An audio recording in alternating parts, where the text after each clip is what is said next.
If your PayPal card is declining, it may be due to outdated card details. For the card to work, all details must be correct. To fix the issue, logging into your account and checking the card status is necessary.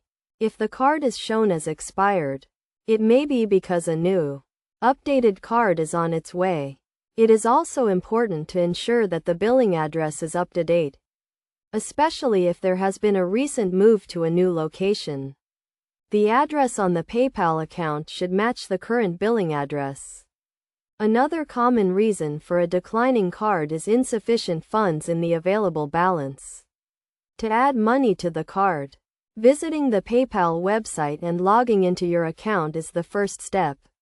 From there, you can navigate to the direct deposit option and add money from your paycheck, or add money from a linked bank account.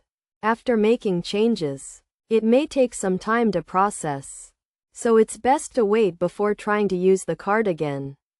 Additionally, exceeding the daily spending limit can cause the card to decline. The standard daily spending limit is $3,000, and spending more than this in a day will result in a declined card.